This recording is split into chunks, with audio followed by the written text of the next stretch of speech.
The moment of creation is a form of magic, where an off becomes an on, a zero becomes a one, then another, and another, until, deep in the complexity, you discover order, speed, reliability, power.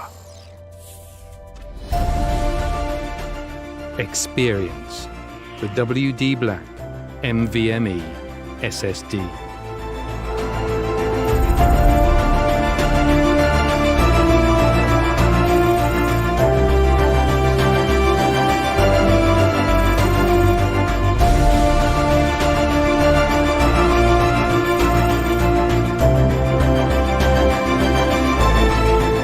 Fueled by darkness.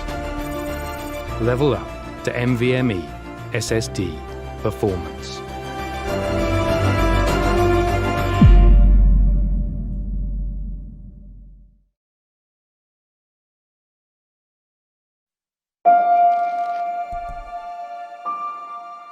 The moment of creation is a form of magic, where an off becomes an on, a zero becomes a one, then another, and another, until, deep in the complexity, you discover order, speed, reliability, power.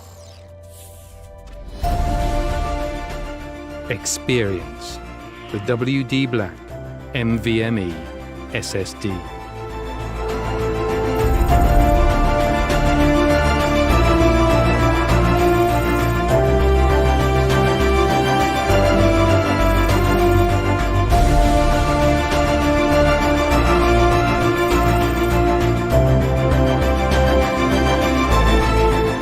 Fueled by darkness.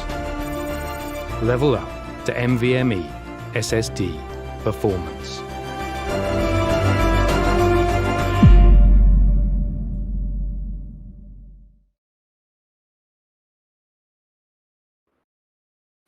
Alrighty then, ladies and gentlemen, welcome back to the WD BLACK Esports Club Pro League 4 Rainbow Six Siege, supported by Ubisoft and in association with ACT Fibernet and AFK Gaming. I'm your host, the high-resolution Blackjack, and joining me is my co-host Foxy. And I do apologize, I had to make that joke because I got a new webcam delivered in between matches, no less.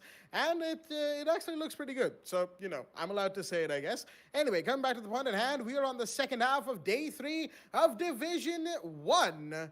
And it is going to be an absolute riot, ladies and gentlemen, because we've got a Monka S marathon, as it is a Monka S versus ESM, and later on it'll be Monka S versus L2K. That's right, they're playing two matches back-to-back, while ESM's coming back after their match earlier today as well, where they unfortunately had a bit of a loss to struggle with. But right now, who knows? They might be able to turn things around against a completely different type of team. Villa is the site of the showdown, and Thatcher will be the first ban on today's game. Not really too surprising. Thatcher is off the board once again, while Nomad will be the second ban coming in from the side of Monka S. Two very unsurprising bans, fairly common, shall we say, taking out two very good and very universally applicable operators. Monka is being on the attack, of course, have the first defender ban, of the map, and they will choose to ban the Wamai. There we go. Very standard stuff, nothing too special coming out from either side. Monka is, of course, a team that we are keeping a good close eye on because they are going to be playing in the majors later on next week. And it's gonna be a very, very good time indeed. ESM, they have the last ban on the map, and they will ban Melusi. So Mira, Maestro, all of those operators are still in play. Big times indeed. As the ban phase has just concluded, Thatcher, Nomad, Wamai, and Melusi, and we're about to be underway with round 1. As let's have a quick look at both of the rosters that are here in the lobby. From the side of Monka S, we've got Jora, Firefly, definitely a noob, QB, and Buckinator, whom we have been told is actually Ishan, formerly known as I Move to Lion. While from the side of ESM, we've got Paktoon Kid, Cuskid, Mike, Mojo, and Lockdown. First floor dining room, the side of chairs from ESM's defense. A couple of 6 picks, one into the IQ, out of the IQ, and one, the Twitch out of the IQ, and one into the Pulse out of the Buck. The first floor site. And the first round is about to be underway, and I've kept the man from the mic long enough. Foxy, take it away. Thank you for that beautiful introduction into this match, Blackjack. That is something I definitely needed. That kind of smooth entry into this match, because we are in for a ride. That's something that I'm definitely sure we're in for a huge roller coaster as to how these teams happen to play out. And just as Division 1 has been so far, Villa is going to be an amazing match to see these guys perform. That being said, we'll be seeing some good stuff coming in from the side of the defense.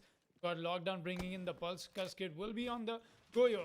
Well, we've got Mike. He's not at the mute. Paktoon Kid, the alibi is definitely. We've seen so much alibi emphasis when it happens to come down to sites like dining and kitchen.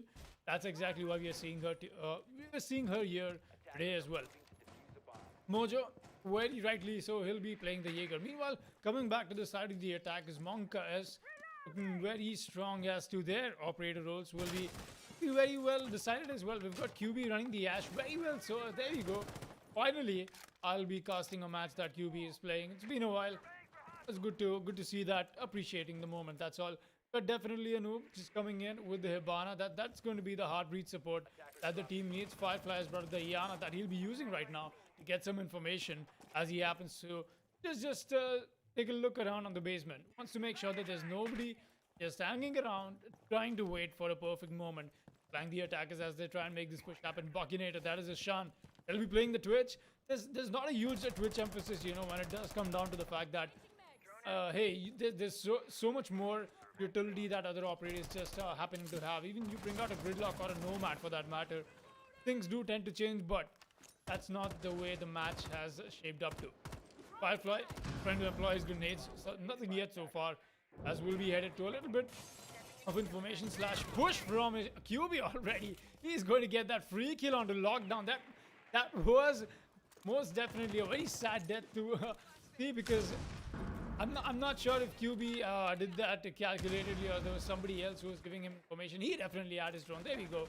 QB trying to find another. Yes, he will. He drops another dead body right away. He's trying to find the third, but he'll get shut down finally from the alibi. But that's enough damage done. But 2 quick kills came out, in fact, from the side of the defense. Meanwhile, amidst that chaos, it was the Jaeger who made sure he got a frag, but the defense is so low on HP. Firefly takes some shots himself.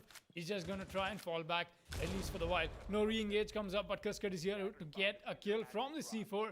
The alibi just trying to twist and turn around. Definitely Noob gets a free frag, and that'll be the headshot onto the Goyo. Paktoon Kid and Mojo are the only ones left alive. Jora also trying to make the push from the side of Pantry. He's going to see where the alibi is, and he's going to make quick work of her. It's all on to Mojo. Now 1 versus 2. He drops the hatch. That's being heard right now. Tries to go for a quick peek, but that's not enough.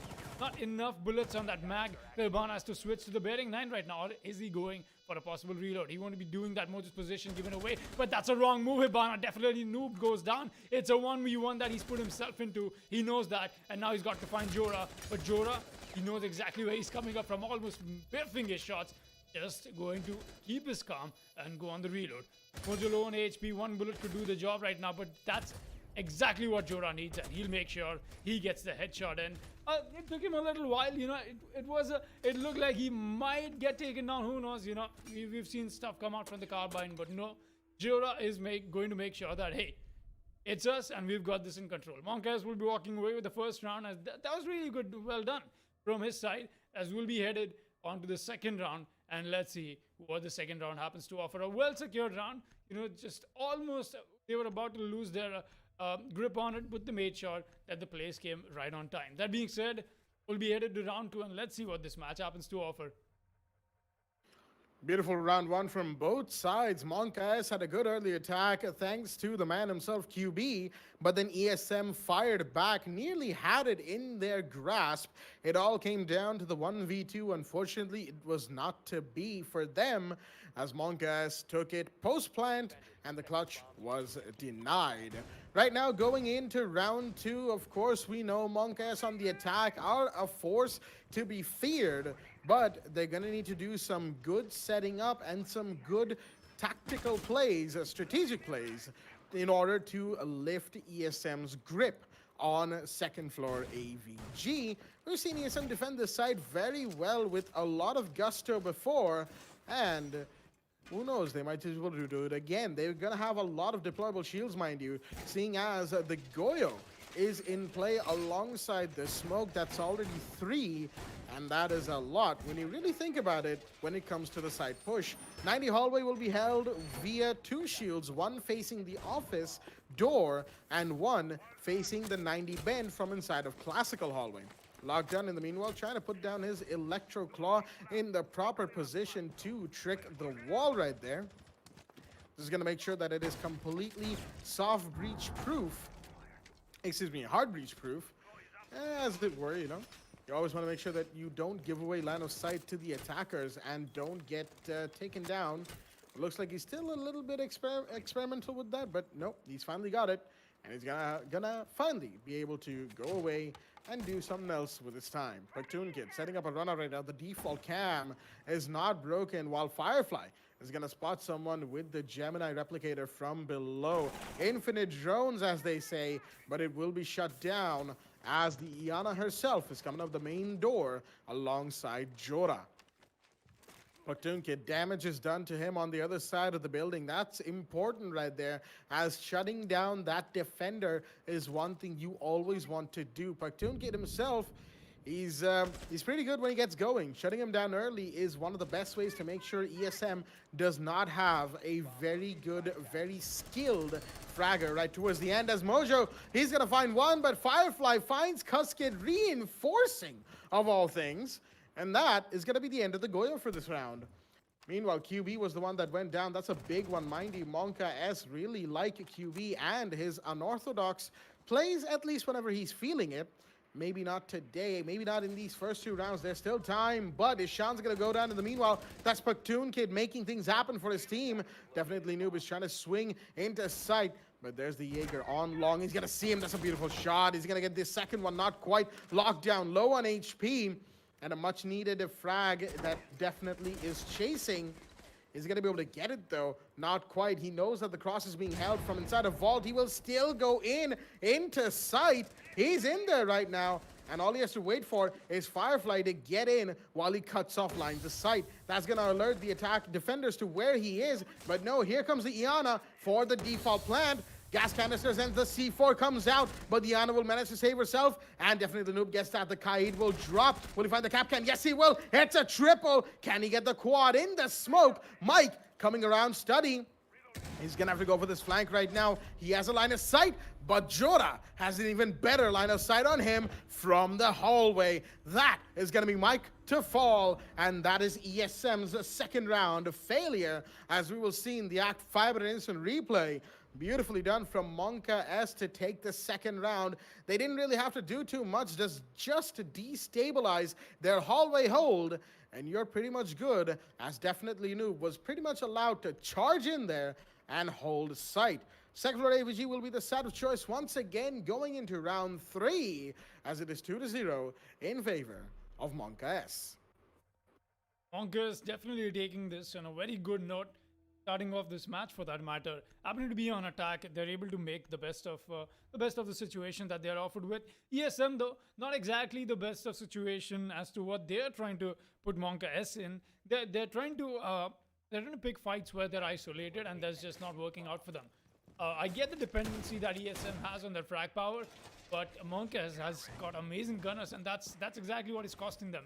We did see a little bit of a misplay come out from the Goyo. Very late reinforcement already when he's getting stunned by the Zofia charges.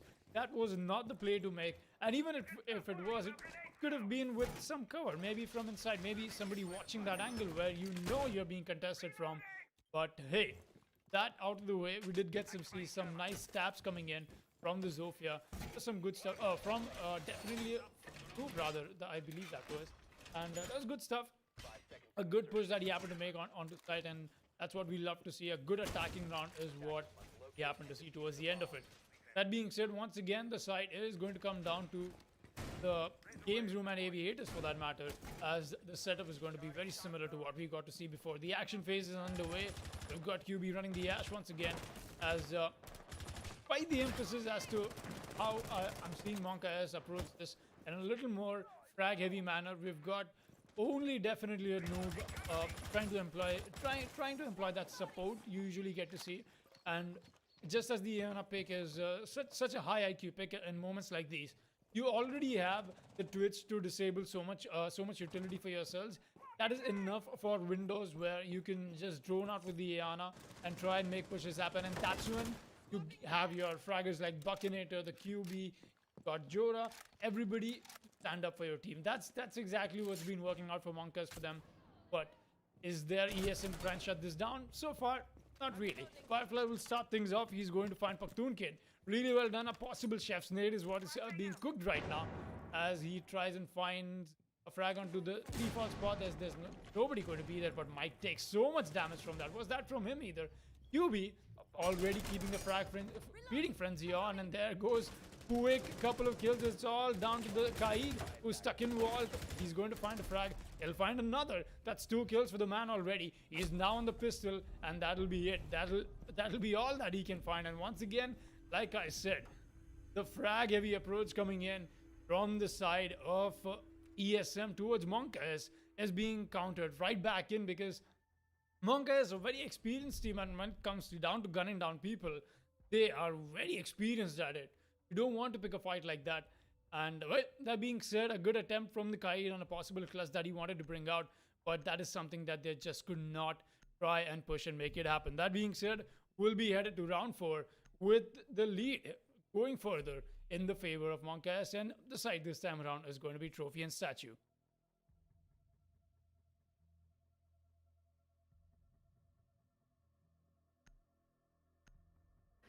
Excuse me, ladies and gentlemen, I was busy adjusting my mic arm as this thing seems to be coming a little loose. But anyway, coming back to the point at hand, just like Foxy said, a change in sight might be exactly what ESM needs right now. Second floor Trophy is the site of choice that they have decided to go to. Going back to earlier today, ESM played against Union Gaming, and sure, Union Gaming were a little bit out of it today. ESM went 5-7. They did lose, however. That's a little bit of a morale breaker, shall we say. And now Monka S were clearly not about to show them the same kind of leniency that Union did. That's why we're seeing the 3-0 scoreline. It is not looking too good for ESM right now. It is just a little bit titter-tatter from them, as hopefully they will be able to turn things around in round 4. Right now, again, we're seeing the same deployable shield reliance from Cuskid, at least. He's got the Goyo in play, but this time the SAS is going to be switched out of the smoke into the mute. So that's a Nitrocell, much needed, alongside Lockdown, who I believe is also bringing a Nitrocell of his own with the Valkyrie. Firefly bringing in Iana to make sure that he gets those infinite drones into play. QB's going to throw out his, in the meanwhile, sees the shield right next to the door of bedroom. And that is Cuskid watching right like a hawk on that window. He knows that he can at least get 1, maybe 2 when Monkas makes that bedroom push, but he has to be very careful and choose his gunfight very, very well. QB, in the meanwhile, sees the fact that there is a little bit of a line of sight all the way from astronomy, but there's another angle he's got to be worried about, and that was from that bedroom door just a second ago. The man's a little low on HP, admittedly, as another flashbang comes in, and that is going to burn out the ADS. Cuskid's shield is about to go bye-bye. There we go. That's a drop. That's a bit of utility taken care of, as on ping 4, we see Jora pre-firing away at the ceiling above him.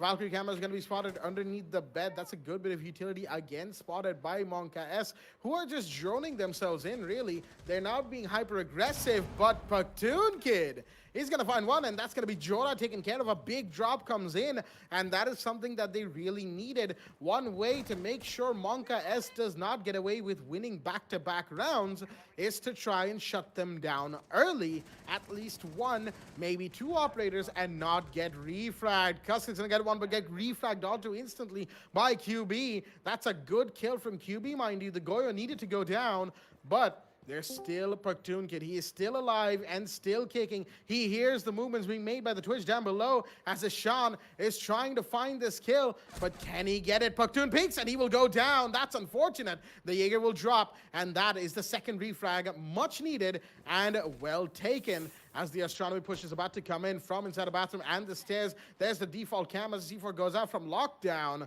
onto its landing. Not sure if that's advisable, mind you, as the Maestro is going to make a new line of sight. Will that give him the amount of sight required? No, it's going to give QB a cue to push up, and he's going to go, and he's going to get two. He just needs one more to finish this off, and it's all down to lockdown.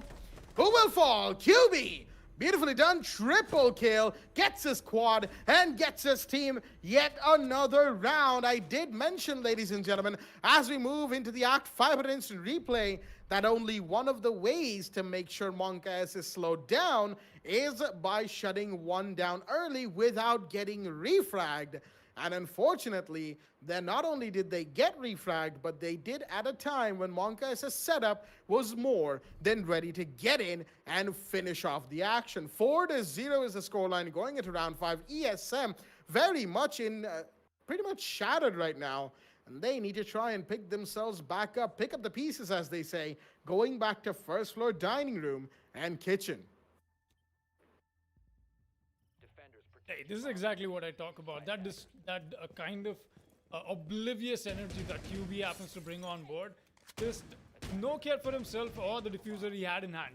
He went for all of those kills and he got them. That's more important. That kind of showcase of skill is just amazing. That quad kill to make sure he secures around for Monka S, and more importantly, that kind of advantage as well for him and his team. 4-0, a beautiful lead for Monka S. As to they happen to be on attack as well, so it's definitely going to be something that they can definitely fall back to once the side swap has happened. Already take a quick look at the scoreboard as well. QB already sitting on 7 frags, while we've got quite the distribution, and definitely a noob with 5 himself, but not on top of the leaderboard, that's it. But that out of the way, we do have round 5 underway, and once again a good setup. That's just been it. It's just been a good setup from ESM.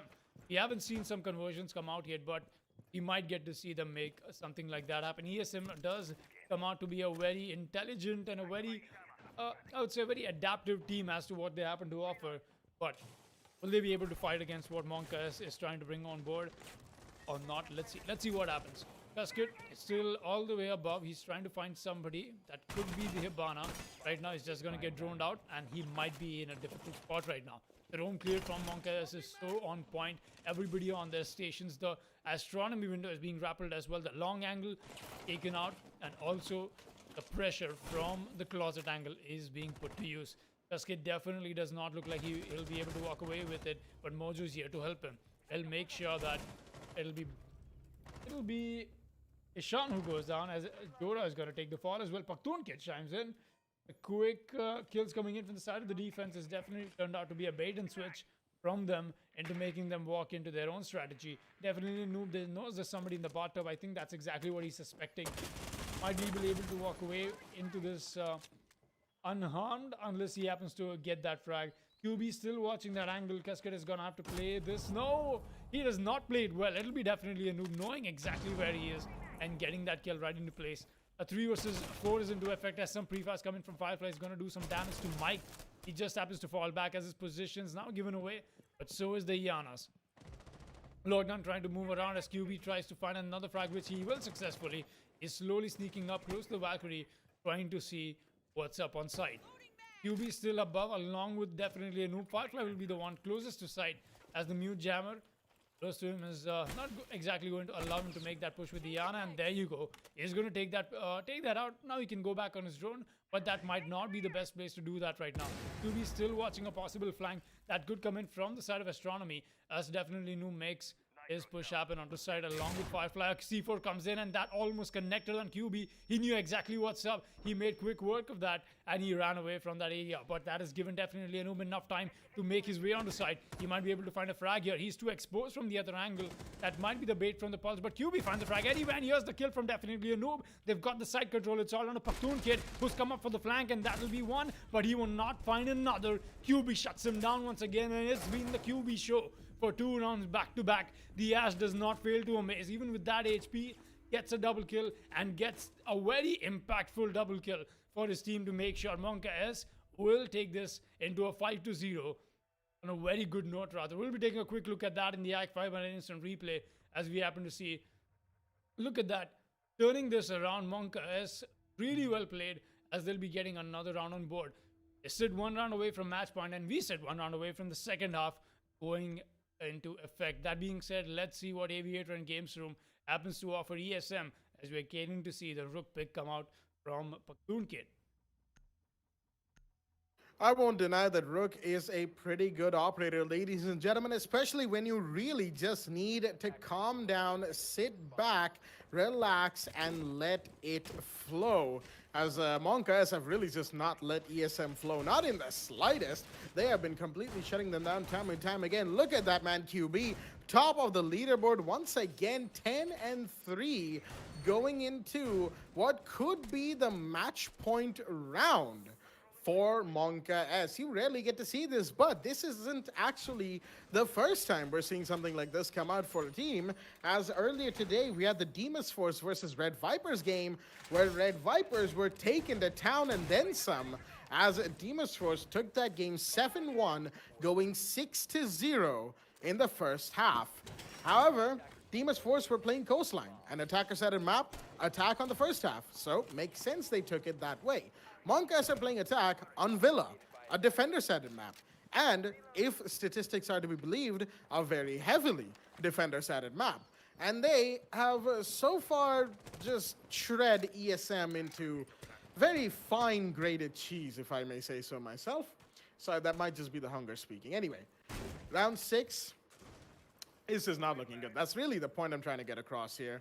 ESM, they've had a couple of rounds, really. They should have had the last round and then the round before that. Rounds 4 and 5 should have been theirs. They got the early kills. They got the bodies dropped. Sure, they lost a couple later on because the mid rounds are generally a little bit on the weaker side of things, but their sight hold just doesn't seem to work. They either have somebody going on a flank that doesn't need to be gone on, or they have somebody holding sight but not watching the angle that isn't being watched, an open entry, if you will. Mojo, in the meanwhile, is going to start things up by taking one, but get refragged onto instantly. That man QB is going to find it again and again. QB, just the nonchalant energy that he brings in, completely shredding through enemies. Like, you strive for that kind of energy when you're pushing. Even if it is with Ash, it really doesn't matter. The kind of confidence that man exudes from his plays is one to admire. Minute 30 remains for the side of Monka S. Already one body being dropped, and that is, mind you, a big one. But unfortunately, not being aware of that line of sight that was made earlier, Mike is going to take advantage of QB's momentary lapse of concentration. But is he going to get a second one? That is the G8 on the IQ in 90 hallway. Firefly is going to go down in the meanwhile. Will he be confirmed onto? Yes, he will. That is diffuser drop on the main stairs. It's a 3v2 because definitely took down Lockdown in the meanwhile. Ishan trying to play on 2 angles right now, deep 90 and inside of sight, as the gas grenade is going to do some damage to definitely, who's going to rotate to try and get the diffuser. Both of them are going to actually try that, and they need it, but they have to watch for the Goyo. Cuskid rotated down to library just a second ago, and he will take a beautiful kill, leaving definitely Anub, the last man standing, in a 1v2 now, having taken the first kill. He's got to find these last 2 defenders quickly. He's got 30 seconds to do this, as Pakhtun is busy barricading off doors wherever he can to slow down the Iana's push, excuse me, the Hibana's push, as that is a lot of shots done onto definitely. He's low, but Pakhtun takes a bit as well, but it doesn't matter because there's Mike on a different angle to find the kill. The SMG-11 comes out, and ESM will finally take a defensive round, and it's second floor AVG on round 6. We'll see that in the ACT Fibernet instant replay. They have finally put a round on board. They've stopped the side of Monkas from going to match point. But this late in the juncture, how much is that going to be effective? Because mind you, Monkas still have an insane amount of momentum going their way, going into defense, 5-1 up on second floor Aviator in Games Room on round 7 roll swap. You do not mess with that, ladies and gentlemen, as that is going to be a huge, very steep hill for ESM to climb. Can they do it? Will roll swap prove to be as profitable for them as the first half did for Monk S? Let's find out. Well, let's find that out for sure. At least we don't get to see a perfect first half coming out from the side of Monka S. ESM, they fought back a little late, but they definitely did. The fight is still there in them. Maybe this roll swap is exactly what it needs to bring that out. We'll find that out in just a while, just like Blackjack happened to say that. We'll be headed to the Aviator and Games Room once again, and Firefly has brought out the Mira. We didn't get to see the Mira emphasis come out from the side of ESM. That could have been something that they definitely could be bringing on board. But right now it's going to be QB with the Valkyrie plays as well. So information, at least as to what they've been doing on gaining, looking great. Firefly will work with the close quarter combats that happen adjacent to site, and QB's Valkyrie cams will make sure they have enough information in and around the map. It does come down to denial. Jora will be running the smoke. That is very obviously so. You need a smoke, but the FMG is something not something I was expecting. But I'll roll with it. It's okay. It's been used quite a bit in the recent times, and that's something you like to bring out when you already have definitely a noob running the shotgun along with Firefly secondary as the shotgun as well on the meter.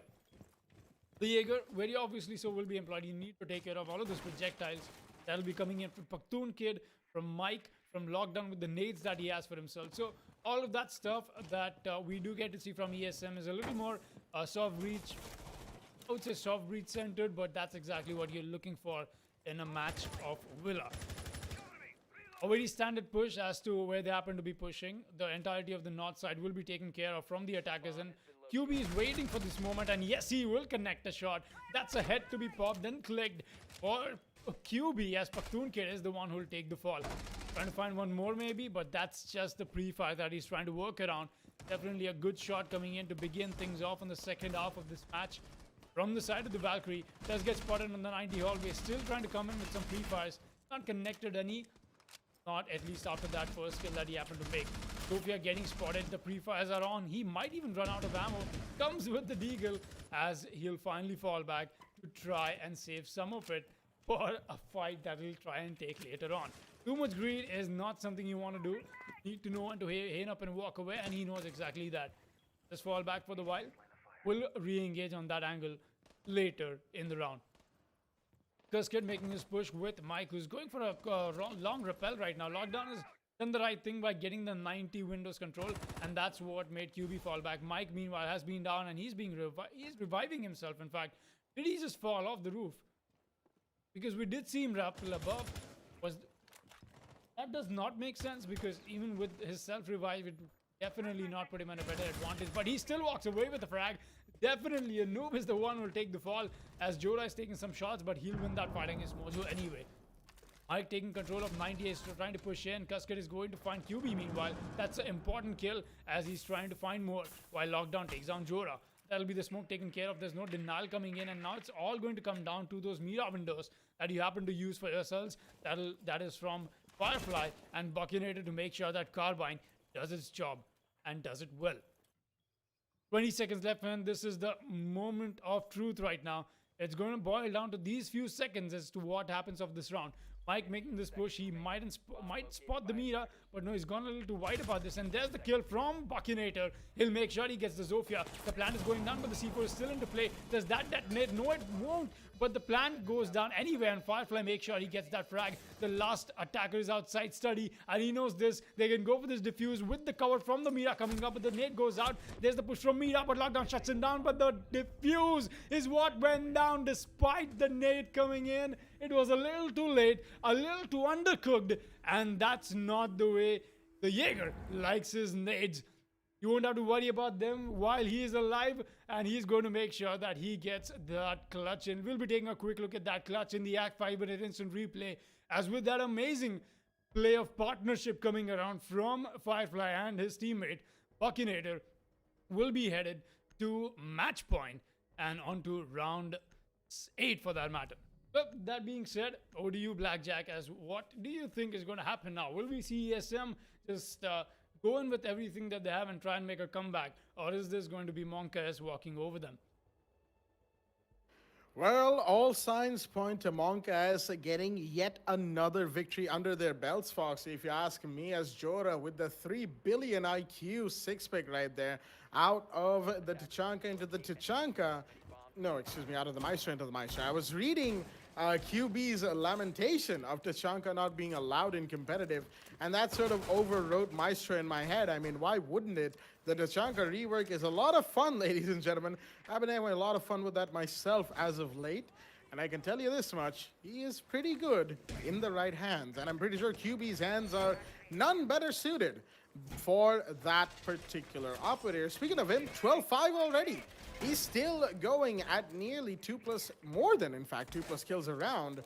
And that is, whoo boy, that's definitely quite the statistic to have going into Majors week. Mind you, Division 1 still has another play date tomorrow, and Monka still have 2 more games, 1 more after this one, and then tomorrow as well. Speaking of which, right now, action phase on the most likely, yet not set in stone final round is going to be underway as QB. He's ecstatic. He's out here. He wants these kills, and he won't rest until he finds 1 or 2. There's a good C4 opportunity for him above, as well as 4 attackers of ESM are slowly funneling into the hallway as Kusk is going to find 1. That's a big drop onto Ishan. Buckinator falls. And that's not something they needed. QB in the meanwhile, he's been hurt. No, he hasn't. Platoon Kid. A little bit of a lapse of concentration right there as the Bandit will take him clean off. A little, not as clean, you know, a little messy, but even then, the kill was secured, and that's what was required right there. ESM, they've been suffering from this problem for a while now, losing bodies when they don't need to, as Firefly is going to take another drop. Not drop, excuse me, a drop in HP, but that is still nothing to be worried about. He's waiting with the Vector in hand, as oh dear me, that was unfortunate for the Jaeger. Had to turn around to try and get Lockdown, but Lockdown was too quick to the trigger, already shooting through that window as QB's managed to fall back into sight, taking just a couple of seconds to reposition himself right by the bomb. Monkas have lost a couple of bodies, mind you. They're in the man disadvantage, and they could be taken down for this. That was a risky vault from QB, but he manages to get away with it, still holding this bomb angle, standing tall on the trophy table. He's just waiting. But will this prove to be profitable? That's the real question right here. As Diffuser has been dropped as well, now that I look at it, as this is interesting. Jora, what am I looking at here? A Maestro flank that's been spotted, and he's going to fall back because he did not know there was a drone, and he'll go down. That's unfortunate. The 3-armor flank didn't work out. Mojo's going to be sure to punish him for that, and a kill will be confirmed by the Bandit, but that was a little too greedy as he will go down as well. It's all down to the Mira, and she will go down. Mojo makes sure of that. Firefly drops, and ESM will take round 8 on a second floor trophy. I was a little unfortunate for the side of Monka S. They really got a little bit too far ahead of themselves towards the end of the round right there, deciding to push up and make peaks and plays that were not called for, which has costed them 1 more round. It is 6-2 in their favor, mind you. ESM are still at a massive deficit that they're trying to work across, but will they be able to as we head into round 9? That's exactly where we're headed, to round 9. 6-2, and looks like ESM has still got quite a fight left in them. And maybe, only maybe, if I dare to say so, we might be seeing a comeback happen. A Jackal 6-pick will come in from the side of the attackers as not exactly having the best time in trying to shut down the randomness on the side of the defense, as Jora has moved onto the Vigil as well. We've got QB on the Jaeger this time around, and Buckinator will be the one bringing out the Valkyrie. I've talked about this. it comes down to very few Valkyrie players in the region that I have utmost respect for, and Ishan happens to be one of them. Absolute beast when it comes down to using the MPX and using those camps to his advantage and providing that kind of value to your team. That being said, we'll be headed with, once again, with the Mira employment from the side of the defense, as they've been, I love to do this, but I've not been seeing definitely a noob able to find his performance window since the side swap has happened. He's been providing that intel denial role for his team, but that's all that has been coming out. There's not much that I've gotten to see from him, at least when it comes down to holding down the site or just some stuff we usually get to see from definitely a noob. That's all. That being said, Zofia making his push, as that'll be Mike is just making sure everything is accounted for. A drone goes out as Pakhtun Kid going down from the battles room. He's going to make sure that the shotgun as a secondary is going to be put to utility, at least be utilized to its maximum extent. The Vigil going off the attackers at least to his scent as to where he is, but right now he's going to be spotted, and he'll stay that way for a while. The drones will get taken down as well, as he's definitely doing so much work as to what he have. Oh, right. QB is the one who'll find the first frag, and Pakhtun Kid will be the one to take the fall. That was the Jackal. We did see him make his way in from the battles room. Looks like QB was waiting in, and he got that frag from the red stairs. Somebody coming up. That's the sledge. Lockdown is taking so much damage as he's going to go down. That's the headshot coming in from the Jaeger. Just making sure that the confirmation comes in. Wants to peek wide onto the study balcony as well. QB doing damage, dealing so much damage already. I knew spectating him for the while is going to get me so much content right now. Definitely that double kill coming in from his is going to put him up on that scoreboard as well. Mike trying to find Jora, but I think he's unaware of this. He's heard that now. Definitely he has. Coming in with some pre-fires as Jora will try to be a little more quick with his movements and try and establish a helping angle that he could possibly use. But QB is here. Why would you have to fear? He's just going to swing right in from the 90 hallway and get the frag once again as he keeps on getting this feeding frenzy for himself. It'll finally get shut down from Cascade, and that will be the IQ coming up from the main stairs. A 2 versus 4 that the side of ESM has to fight against a possible match loss that they are staring into. Is what is going to be the case or not? Cascade trying to find the defender that is stationed up inside the aviator room, and that'll be nobody. In fact, everybody's fallen back on site. They are playing this to perfection. Monkas does not want ESM to walk away with this round. They want to walk away with the match victory instead. That's what it's looking like. Cascade, along with Mojo, will be making his way in from the side of landing, as that's the only viable point of insertion I can see them try and make. There we go, the push is coming in, and everybody from the side of defense is very ready. They want to make sure they get these frags in. Cascade and Mojo taking damage at the same time. There's so much going around. Definitely Noob gets a frag with his shotgun, but Mojo shuts him down before he can do more damage. It's a 1 versus 3 for my man to fight against. He'll not even find the Mira. That was the cleanup, people. Monka S will take this match on round 9. As did take them a little while, but that was an amazing match to witness. And that was really well done from the side of Monka. As that being said, they take this rightfully so. Willa was there to command 7-2, a very dominating performance, and QB looking very close to get himself that SSD for himself towards the end of the season. Well, whether or not he does, we will find out later on, ladies and gentlemen, as he will have some competition from certain other players. I'm looking at Jittery more specifically, of course. Great minds think alike, as they say.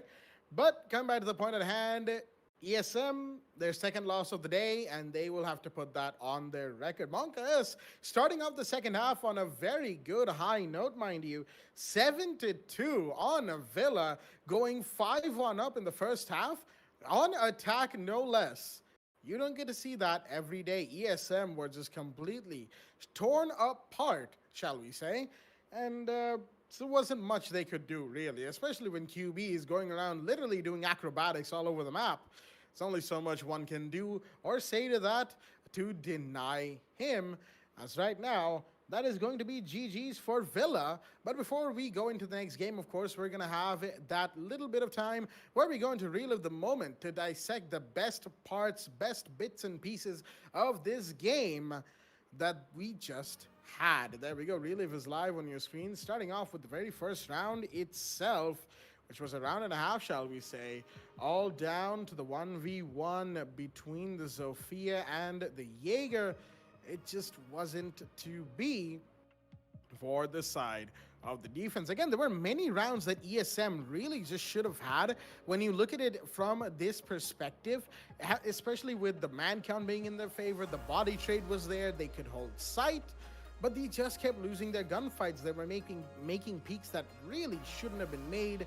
They were doing things that shouldn't have been done. Like this one, definitely noob. How is he allowed to just get in there into sight and stay there? What was the Capcan doing on rotating in? Where was any of the bullets, any of the coverage from the guns, from the utilities? None of that was happening.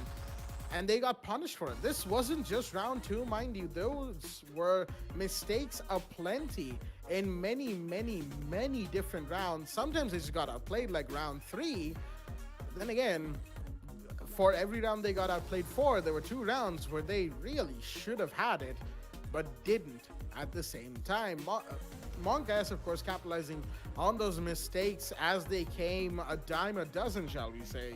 ESM, on the other hand, they're going to have to look back on today's VOD and really dissect where they went wrong. Like, look at this. How does QB, how is he allowed to just walk in and just completely just tear through the defense? That shouldn't be happening.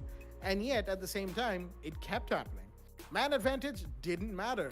Body drops didn't matter. Refrag game didn't matter. They were just in every single time. Monka S on attack, just in, getting heads, getting bodies, getting the diffuser in. And there was only so much ESM could do, or that looked like it was willing to do in the first place. As finally, around the 6th round, ESM did put one on board for themselves. Unfortunately, the Hibana couldn't do much, and that was where it looked like ESM might start things off on a good note going into round 7 roll swap, only for them to be completely shut down once again, this time from the defensive setup of Monka S. Round 7 went to them, and then I mean, at this point, some of the shots we've seen, some of the plays we've seen, some of the unfortunate decision makings we've seen, like this one, for instance. The Jaeger goes in, goes for the counter defuse. The Sledge had time to cook his nade. There were no ADSs. Uncooked nade, throws it in, gets Mira, but guess what? The counter defuse has already gone off. That's how Monkas took round 7. And that is just some of the things that really shouldn't have happened from ESM's side, but kept happening. It looked like they managed to clean it up in a certain rounds, for instance, round 8, where they started looking a lot better for it. But at the same time, it was just too little too late, because when it comes to Monka S, you may be able to take one round, but you have to absolutely expect them to fire back in the next one, as we saw round 9 be completely Monka S's turn to basically play Rainbow Six Siege. I mean, they really just did not allow ESM to do much in that situation. As with that, the reel of the moment will be concluded, ladies and gentlemen, and we will be going into a little bit of a break before we come back with the final match of the night, and that is Monka S versus Team L2K. Did somebody say some Majors action? Because it's coming up. Pre-Majors preview, shall we say. As Monka S will be taking on L2K in a quick moment on the other side of this short break. Stay tuned.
Alrighty then, ladies and gentlemen, welcome back to the WD BLACK Esports Club Pro League 4 Rainbow Six Siege, supported by Ubisoft and in association with ACT Fibernet and AFK Gaming. I'm your host, Blackjack. Joining me is my co-host, Foxy, as we are here for a little bit of the pre-majors taste, ladies and gentlemen. Monkas will be taking on L2K on the map of Coastlines, live on your screen right here, right now, in the ban phase. And interestingly enough, L2K are looking like they want to fool around a little bit, as Glass will be the first one to go down. Ace will be the second ban of the map. Not too surprising per se. Ace has a fairly fantastic kit to go around, and he can pretty much handle any situation on his own, making him a one-man army, and that is why he will face the ban. Meanwhile, Monkas have the first defender ban on the map, being on attack themselves, and they will decide to ban Mira, taking her out of the equation as it goes. Mira on Coastline, a very formidable operator in her own right, deciding to do one ban that is more standard than the other two attacking bans we have. And L2K have the final ban tonight, and they will decide to ban Maestro, another very standard ban indeed. One thing one would like to talk about, however, is the Glass ban. You don't get to see that too often because Glass hasn't really been in the meta for a long time now that you think about it. But now, currently, he almost has his old flip scope back, the banana scope as it used to be called. And that thing is about as powerful as it ever was. And he can just as easily push through smoke just like he used to back in the day. And that is something I don't think L2K wants the side of Monka S, most likely, more specifically QB, to pick up on. Speaking of which, let's have a look at both the rosters that are here in the lobby for us today. From the side of Monkas, we've got Firefly, Buckinator, aka Ishan, QB Lusty Boy who's playing, and Jora. While from the side of L2K, we've got JV, Fatals, Blank, Skipper, and Nos. A couple of players being switched out here and there as we will be going into round one. And I've kept the man for the mic for an extended amount of time today. Foxy, take it away. Well, we'll be headed into the first round right off the bat, and Coastline looks like it's turned out to be the go-to map for the Division 1. We've got to see it the second time around. We did see a nice rotation of maps go around at least the second week. Did happen to hit a little bit of, I would say, reputation when it came down to Div 3 and the rest of the Division 2 play days as well. But now we're here, we're getting to see more colorful stuff, and what better map could you than Coastline. That being said, we'll be seeing Nos bring out the Valkyrie. We've got good information as to how L2K is intending to play this. Melusi will be being brought out as well. The G89 brothers are in to play Sun for the Denial. Fatals is here with his fatal canisters. That being said, the action phase will be underway as we've already got QB so early into the match. We'll be making his way in with the Nook. We haven't seen the Nook being employed in quite a while. After a while, it's good to see Nook being back into form, being put to use as to what you usually happen to see, as this push might as well just be the thing for the side of the attackers right now. Melusi will get spotted. Jora is the first one spared in the attack. Be the first one to pick this fight, but QB is the one who loses the fight from behind. That's the flank. Jora will make sure he shuts the Valkyrie down. Trying to find more, and he finds the second as well. Does he find the third? He knows that was just not the Melusi, and the Melusi is still alive. It's all going to come down to this. A pre-fire comes in, but he'll still win that, and that's the IQ, making sure that he gets that frag onto JB. It's all onto Fatals and Blanks. Fatals trying to get a frag with that SMG-11 tap. Will not work. He's just got to fall back. Playing in a very good position. That's on the Oasis. He's going to be able to get that drone kill in, but that will just not be enough. And now his position's being given away. Flashbangs come out, but I don't think that's been doing a whole lot of work. He's turning away, and he's able to just walk away with the advantage in this position right now. A 2 versus 4. Bonkers being very, very methodical and very slow as well. That's exactly what we expect. But here comes the nade, and Fatals almost could have taken down for it. Canister up to no avail, as we are seeing a long rotate come out as they happen to switch on towards the side of Aquarium. But this might just be the time for Blank to step out and find a frag or two. Will that be the case or not? We've got Rappel Game come in, and that'll be a triple rappel coming in from the side of the attackers. That's enough cover for the side of Monkas to even try and attempt the plant. Firefly going down with the drone works. He's just making sure there's enough information to work with, as Lusty Boy and Buckinator will make sure all these angles are watched and at all times. Jora from below is going to make the life hell for the defenders right now, as the white peak comes in, as positions being given away. Blank does not want to re-engage on that. He's got to be very careful right now. He's still going to be peeking wide. So pre-fire is coming in. IQ's watching that. Dusty Boy walks away. No kill with Fatal. It's all down to Blank. He's the only one left alive. Finally finds a frag onto IQ. Gets the confirmation, and he's still got to find 3 more. And there's the buck coming right around the corner, and he'll make sure he gets that frag. Monka S will be walking away with the first round for themselves, and on a very well executed first round, that is, on a map like Coastline. Really well done, as we'll be headed to round 2. And let's see what this round has to offer. Before that, we'll be taking a quick look at that in the ACT Fibernet instant replay. A good attempt from Blank. He definitely took his own sweet time to try and win that fight against the IQ. But Buckinator, in turn, what he did provide was the time that it needed for the plant to be stuck. That being said, we'll be headed to round 2, and let's see what this match happens to offer us.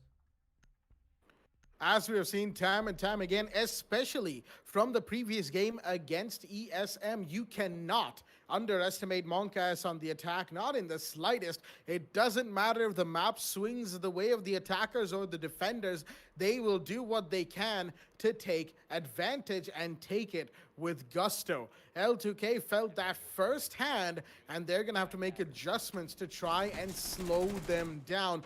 The Melusi is a good pick to that extent, but who knows, maybe even a Capcan could be a good idea. Maybe not for this particular site. Second floor hookah doesn't really lend itself well to Capcan plays. I can tell that from experience. But even then, knowing L2K, they could probably pull off something unorthodox, similar to Monka S. Not to the same scale as someone like QB can, but you cannot exactly underestimate L2K's prowess with turning things on their head. Speaking of QB, the man's back on the Ash as usual. There's not really too much he can go for at this moment in time. The Glass has been banned, and even though Glass is a fairly powerful operator on this map, I think Kali has a lot to say about that sniper position on Coastline.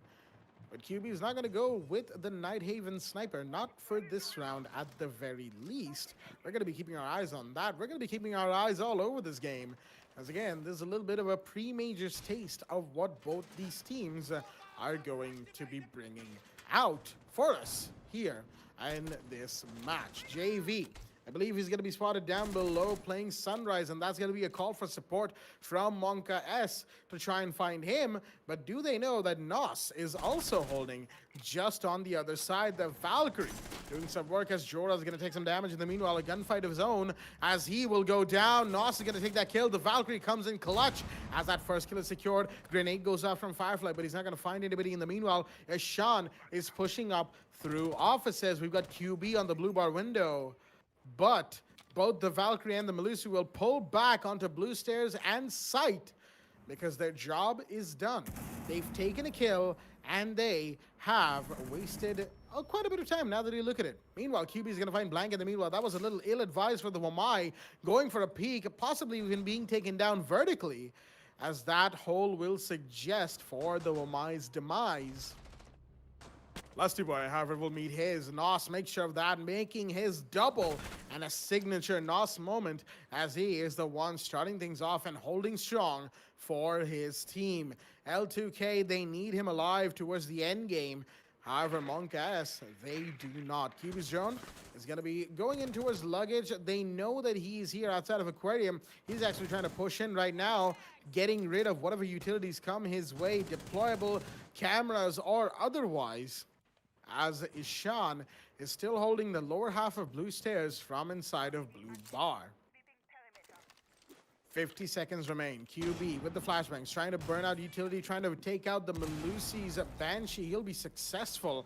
That's going to open up a potential plant spot as a drone gets thrown out by Buckinator to make sure that their flanks are covered, or at least watched, as Firefly with the drone into the common spot of the smoke is going to go for the plant already. Will Fatals be there to deny it? Not quite yet, but Firefly is going to fall back because he's afraid of a C4 or 2 coming his way from either JV or Nos Skipper. trying to push luggage. He can't, and he knows this, but Cube is about to swing wide, and he will go down ill-advised, and that's going to open up a flank route for the Jaeger. Is he about to get this kill? Yes, he is, and Fatals will find a shot in the meanwhile. A couple of quick drops off of a little bit of an indecision from the side of Monka S will give L2K round 2 on second floor hookah, and we'll see that in the ACT Fibernet instant replay. Right towards the end, QB, he didn't need to go for that peak. All he had to do was sit back, relax, and chill, and he would have had that entire area covered, and his teammates wouldn't have had to worry about the luggage flank. It didn't happen, and that is why it's a 1-1 scoreline going into round 3. A good attempt from Monkas, but just not enough to what L2K brought on table this time around. They definitely want to keep the fight up, and we'll be seeing a 6-pick coming from the Rook onto the Mozzie. They'll be implying a little more focus as to how the information's been coming out from their side, because it definitely turns to see that they are striving for more of that, and they're just not able to get it. Finally, they'll be employing much more, with Blank putting his emphasis on an operator like Mozzie. Except for that, everything else does happen to be very standard from the side of L2K, and very necessarily so. It does come down to the fact that how are they going to be approaching the kitchen side? You got C4s being employed from the side of 3 of the defenders, so that makes sense. Quick check happened to make a very good setup and a very promising setup from them as well. The aggression that did come out from them was the last round is what paid off. At least in the beginning of the round, Nos with that entry frag as well made sure that gets that double for himself. Really good stuff from him. Maybe we might get to see more of that, as the MPX never fails to amaze us. QB this time around, he's not exactly found his sweet spot, not yet. Who knows, he might not even. Not always the best day has it been for QB, as we do have him contesting always for that MVP leaderboard, but on a rather different note. He's never actually gotten the MVP except for one. That does happen to put things into perspective when it comes down to consistency in your plays. Let's see if QB happens to bring that up or not. Blank holding down all the way on the side of the Sunrise room. He's got himself the office as well, as we've got the Sunrise bar hold coming in from the side of JV. QB will be going in onto the side of Penthouse, and this is turning out to be a very vertical incline take, at least from the side of Monka, as that's what you expect out of operators like the Buck, like the Ash. You have so much more, at least coming back to rounds like this. X-Jora is going to find a frag onto Fatals. That's going to be your smoke shutdown, a very important frag indeed, as Nos slowly is turning up around the corner. He wants to go for this aggressive peak, but he's got the C4 that he can use and fall back to as well. The flank being watched, and that's why he's going to swing wide right now, and that's the perfect time. It was not being expected by the IQ, but Firefly is already going down for the plant. Where's this even coming out of? QB's got inside control of the site. X-Jora walks away with the frag, but QB caught in a bad position is going to lose that gunfight. Nos is here to try and add to that kill count. It's a 2 versus 3 in the favor of L2K. X-Jora and Firefly the only ones alive. Definitely looking like a good retake potential that we might get to see. Nos has to go for this white peak, and he will fall. He will find Jora, in fact. And Firefly is in the worst position you can even think of. But he will walk away with a frag, and with 2 maybe. No, he won't. He finally gets shut down.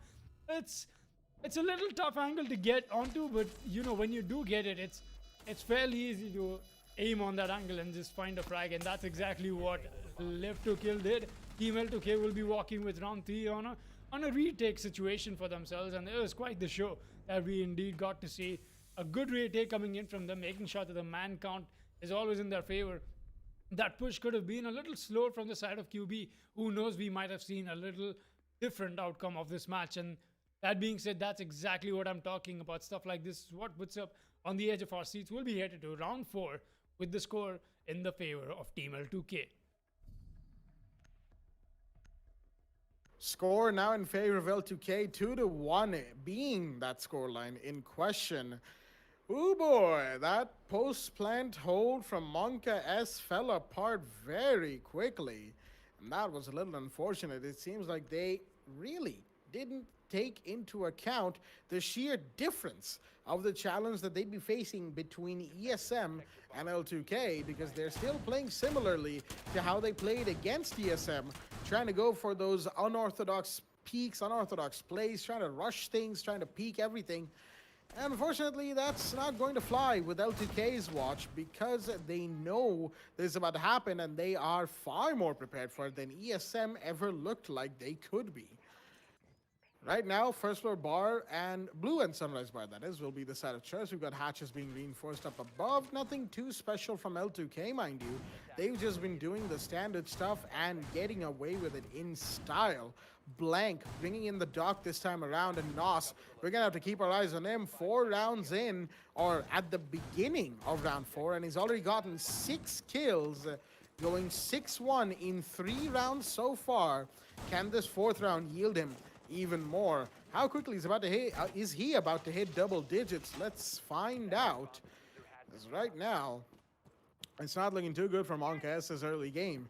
Coastline, reminder, ladies and gentlemen, is usually an attacker-sided map, and I say usually because, of course, it doesn't always pan out that way. Interesting use of the smoke gas canister to deny line of sight, because the defenders are still busy reinforcing in there while the blue bar window was opened up. So, of course, something had to be used. Unfortunately, one important resource, or at least a third of one important resource, has been used up. Fatals, one of his smoke canisters, has had to go. Monkas are not going to be doing anything too special themselves, mind you. They're going to be trying to find where these defenders are, trying to get those peaks in. But where did Blank even get that from? That was from inside of Study onto the head of QB, shutting down Monkas' arguably most infamous attacker. At least for the time being, he's going for another peak, but he's got very few bullets in that gun. He's got to reload. He's looking to overheal. And he's about to peek. It's just the dock main things right now, but he's got somebody coming up very close to him. That looks like Jora, the Buck, coming around the back. No, he's just on the other side of this wall, as Nos will find Firefly in the meanwhile, and the Buck will take him down. There we go. Skeleton key in hand. He gets a kill, a much needed one, but he's got to find Nos. If they don't, they will not be going anywhere, as Lusty Boy takes damage from inside his sight. That's JV doing even more work. We've got Nos dipping and dodging inside of security right now against the Buck. That's a big difference in terms of gun power, but that doesn't matter to Nos. He's been making the MPX work very, very hard today, but he's gonna have to fall back because his health is low and he doesn't need to take any unnecessary risks, especially with the dock already gone.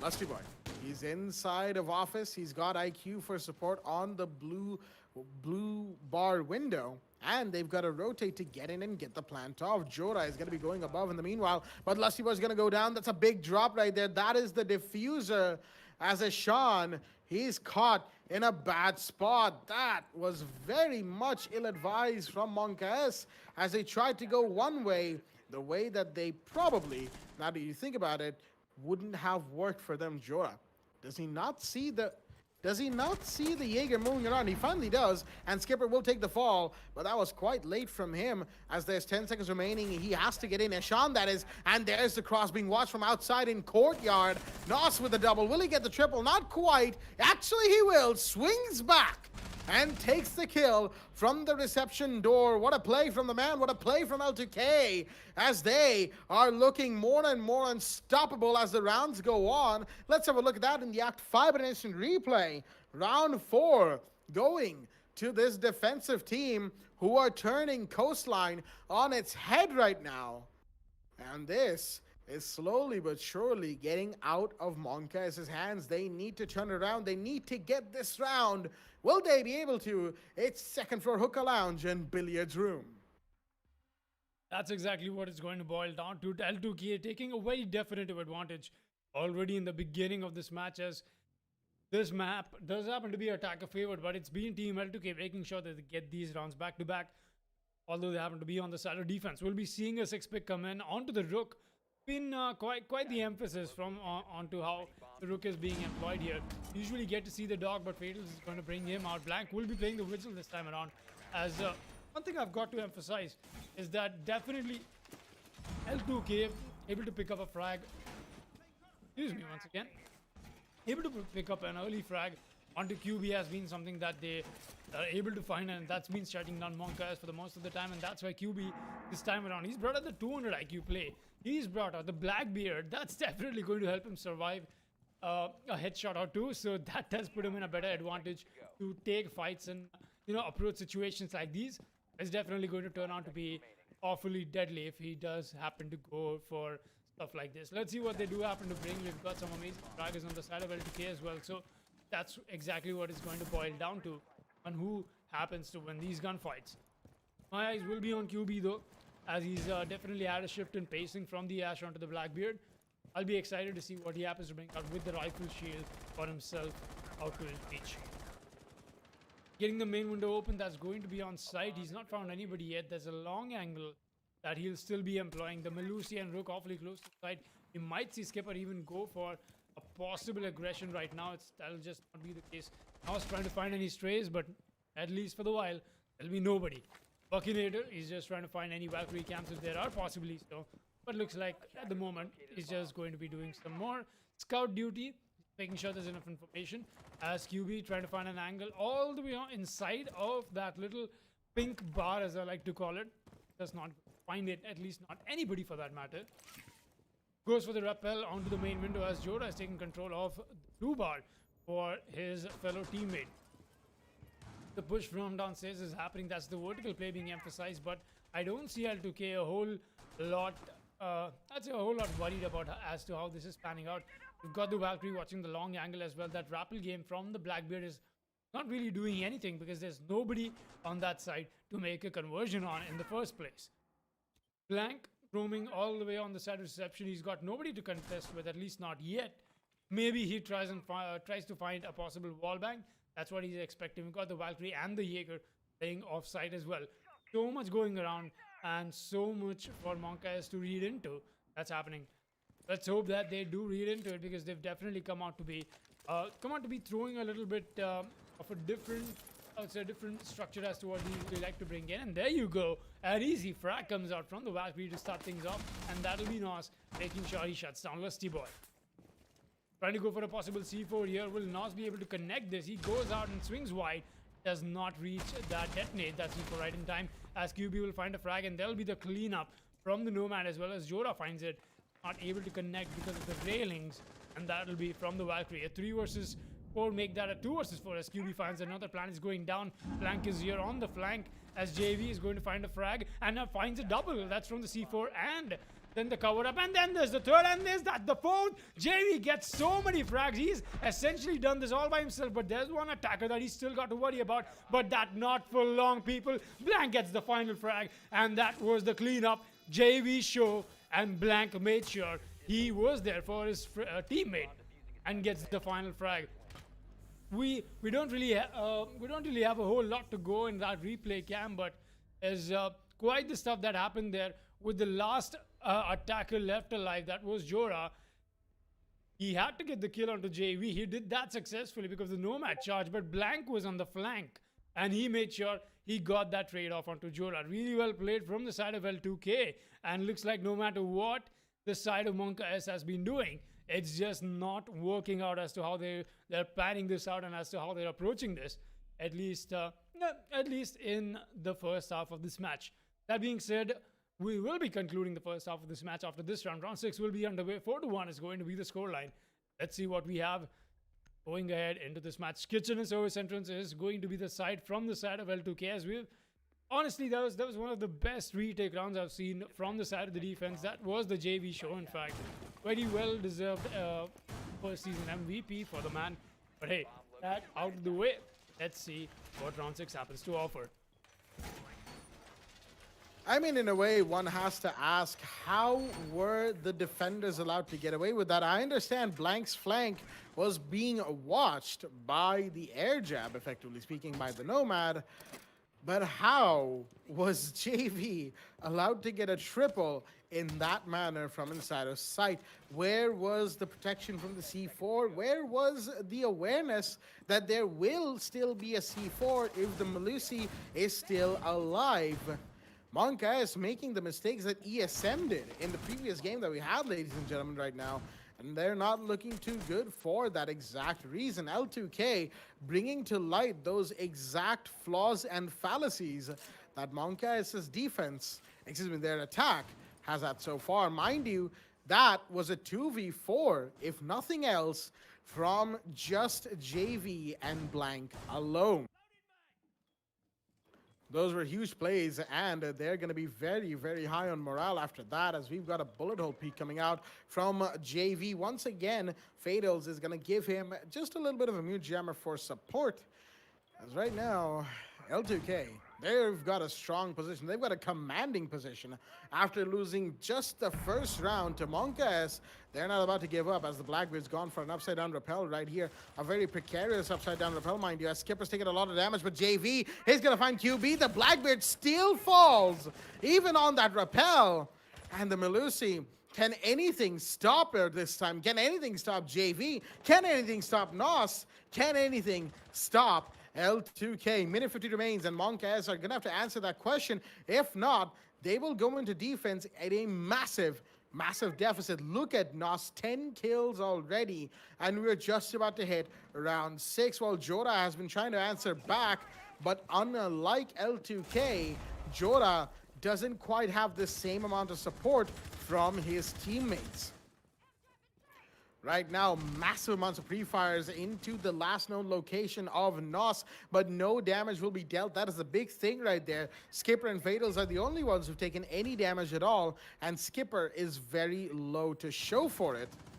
But other than that, Monkas have not been able to make much headway. QB, he's gone down. That's a big thing, as L2K have pretty much read into the fact that if you stop QB early, Monka S is... Oh, well, that was a little unfortunate. Ishan takes down Skipper, at least downed him, and then Nos just, for whatever reason, decided to contribute to the ever so quickly diminishing health pool of the downed Jaeger. Skipper will fall. That's a good kill, mind you, taking the Jaeger off the board, putting him out of his misery finally. But Firefly didn't exactly leave that unscathed, but that doesn't matter. He's going to get another one. That's Fatals off the board, but Nos, Blank, and JV are still alive, and with 30 seconds remaining, this could still go either way. Blank holding reception. He's got a precarious position to watch, as there we go. JV's going to start things out by finding Lusty Boy. Big drop for the diffuser, and Blank finds one more. Jora goes down, and it's all suddenly down to Ishan and Firefly. Ishan's trying to come down the main stairs, but he will be taken off the board, and it's all down to Firefly, who drops on service entrance. Once again, L2K, from a man disadvantaged situation, will be the ones to win it out. And once again, Monka, as we'll see in the ACT Fibernet replay, their late round push was far too spread thin. They didn't know what to do. They didn't know where to go. And L2K showed them the way to go indeed. They showed them the way out of the round to the loss and said, this is the way. With all of that being said, second floor hookah lounge and billiards room will be the side of choice on round 7 roll swap, as 5-1 is the score line for Team L2K. 5-1 is indeed going to be the score line for L2K, as suddenly the match score, in fact, looks very much in a one-sided inclination on the side of Team L2K. That being said, round 7 will be underway. Taking a quick look at the scoreboard as we happen to complete the first half, quite the first half that has been from these teams, but L2K has been on top of it definitely. As to talk about the scoreboard here, somehow Firefly he's been providing so much more value to his team. He's on top with 2 frags, and Dura is below him with 9 frags. Just a bizarre way on how Siege works, but we all know that out of the way. It's just not about kills, as we like to rephrase it in that term. Nos, meanwhile, he's been an absolute beast today. He's got 11 frags for himself, and he might as well be lining himself up for that MVP position. QB though hasn't really had the best of his times, but we might see a shift in tides come out with this roll swap that we just happened to got to see. That being said, the action phase will be underway, and let's see what the side of L2K have to offer, because they definitely look hungry, like they want to take match point right now onto round 7. Let's see what happens. Dora still watching this angle. He might as well no, not for the while. The main stairs is still not being contested, or rather the main entrance and the service entrance for that matter. Blank and the Capita skipper will be making their way in on towards the side of Penthouse, I believe, or maybe they're just rappelling above and making their headway onto the other side of the map. Really loving the emphasis of the Capita being employed from the side of the attackers, which that's something we did not get to see come out from the side of Monka, as Capita does happen to be such an important operator when it comes to a map like Coastline. You just can do so much with those fireballs, so many angles to work with, and more importantly, so many places you can get them in, just the most sneakiest way possible. They speak volumes as to how you like to approach a map, and speaking of which, L2K is doing it really well, because I even bet that even if with the Capita ban coming into place, we might have seen a gridlock play coming in from their side, as that's exactly what it's looked like. QB playing on site, no aggression from him, but Buckinator will be here to roam with his teammate. That's going to be the Valkyrie, Dora. He's been the one who's been doing quite the heavy fragging and the heavy lifting for his team, in fact, for that matter. But so far, he's not been able to find something like that, at least not yet. Firefly, he's got himself so much more comfortability on site. The breaches are going off, and this is where the fight happens to begin. The 90 all being watched from the Ash. Pre-fires are coming in, but does not connect to anything, though. That's Nos. He's loud looking for heads. He's definitely hungry for more. Fatal is going to spot the Valkyrie. That's the roam game that is potentially available from the side of the defense, but that's right below the site. They've got to be careful as to how they happen to approach this. Flashbangs and whatnot, the lifelines are coming out, but Skipper will be the first one to find a frag and start things off. Jura was in fact the roamer, the Valkyrie, along with Buckinator, but for the time being, it'll be Buckinator would walk away with his life intact. Nos has made his way from the side of VIP and using this little flower vase, or rather the garden area, for himself, just for the cover. Does not exactly cover him all the way in. Pre-fires are coming in from him, but that's a little farther from connecting, and he almost does, but that'll also be some damage done from the side of Lusty Boy. Nos a few multiple peaks away from getting his losing his life, rather, as to how it happens to look. But Lusty Boy, he's taking so much damage as Fatal is going to find one. QB finds another. Blank is here to refrag onto QB. It's a 2 versus 3 essentially, because Nos is already down. That's the Ash I was talking about, and the confirmation comes right back in. A 2 versus 3, and the Plank is still being stuck. That's from JV. Blank is here to try and cover, and Capitao is not looking in the right direction. The plan goes off, and the flank comes in. That's a double kill for Buckinator to make sure he gets himself this 1v1 established, as Blank has got to go in for the repel. He's trying to move quickly, but the diffuse is already going down. Blank, he does not know this. He wants to stick it, and yes, he will. Monkas will walk away with the counter diffuse with a sneaky play from Buckinator, and that is something that Team L2K just did not anticipate, and not like this, as I would usually say, not like this. L2K will be taking a quick look at that embarrassment in the ACT Fibernet instant replay.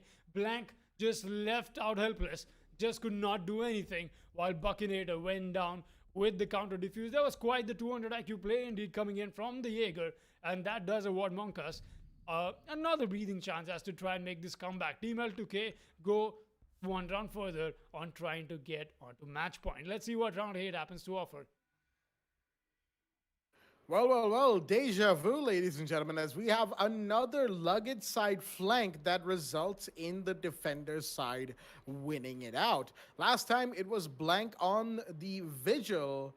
This time it was Buckinator on the Jaeger.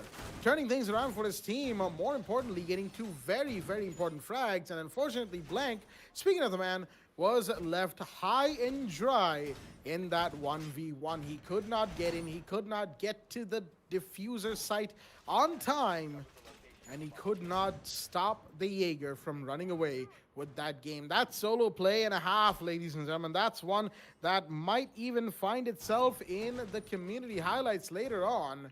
But again, I'm just planting seeds of ideas in the heads of our dear admins who are watching in the back end. Round 8 is about to go underway into action phase. Nothing too special from the lineup side of things from either team, as we are not going to be seeing the Capita from Skipper. Interestingly enough, he will once again bring out the sledge, but given that the site is first floor kitchen, I believe it is more understandable to have vertical breach potential rather than Capital. Although, you know, things can change as C4 will come out. Skipper, he's not going to be damaged from that at all. Just a little bit of cloudiness in his vision because of that explosion. But other than that, unfortunately, that C4, it really didn't have much motion in the game. Little bit of a standstill between both sides as L2K is busy droning themselves in as they usually do, not being hyper aggressive, not going for anything too out of the ordinary, not doing the mistakes that Monka S did. They don't want to peek every single thing out there, and they don't want to play the way that their opponents have so far. Monka S, in the meanwhile, they managed to get away off the back of some truly spectacular plays, but those have only given them 2 rounds. And mind you, round 7 was the second round that they won. Round 1 was the first. There was a 6-round gap before they could start winning anything else. And right now, with almost no second floor denial, verticality is being established by the side of L2K's attack.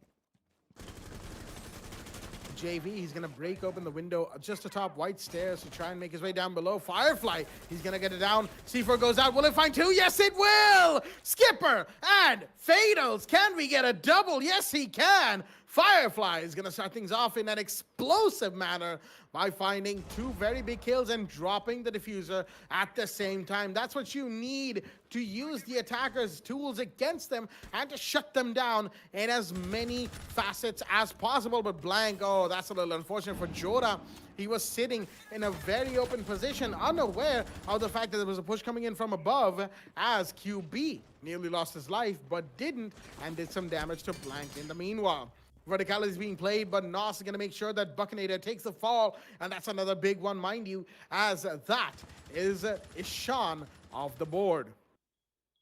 30 seconds remaining, 3v3. It's the motive of 3s, but the diffuser has not been recovered. Firefly is still watching, as Nos is going to take a lot of damage on that recovery, but he's managed to do it, and he has to go for the plant soon. We're nearing 15 seconds and less as Blank is coming up to reception. He knows that there's Mute here, and he's going to have to go for the kill. Will he find him? He crashes at the right time, but he's looking away. Where is the Mute? He cannot find him, and that's a triple for Monka S. Double for Lusty, as they will do a beautiful defensive hold on round 8 to win it out and bring the score that much closer to a potential equalizer. We'll see that in the ACT Fibernet instant replay, as it is 3-5, still in favor of L2K as we head to round 9, Blue Bar and Sunrise Bar.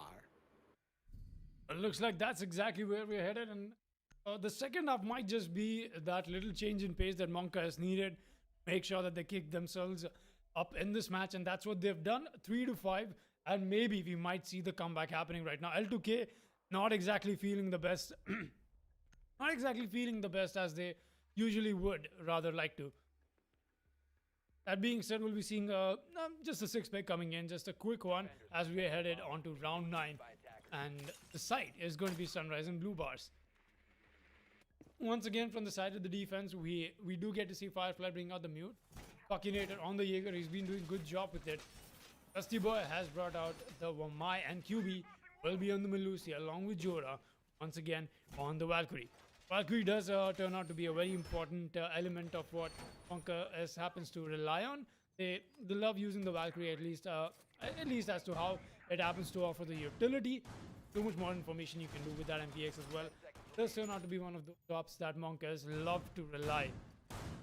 That being said, we are here already with the prep phase almost done and dusted. They're just getting the last moments of their prep done, as we'll be headed into the round right away. Blank has brought up the IQ, spotting the Valkyrie camps right off the bat. He's going to take care of them. There's no spawn peaks coming around, at least not yet. Maybe there might be some kind of noise already happening on the side of the map as I speak about it. Nos has made his way quickly inside VIP. He wants to be making sure that all of these angles are covered, but looks like there's some information trade-off happening. There's somebody playing on that long angle, and who is that? That's going to be Melusi. That's the QB. He's just going to move back and forth about this until he happens to get information of his own as to where he wants to be attempting this. A drone does get spotted, and he's taking so many shots, he's going to fall back. I'm not sure where that came in from. Was that from the Ash, in fact? From above. Nos did happen to tag him up quite a bit. And that's some good stuff coming in from the side of the attackers already. L2K looking as to very serious as they happen to be approaching this round.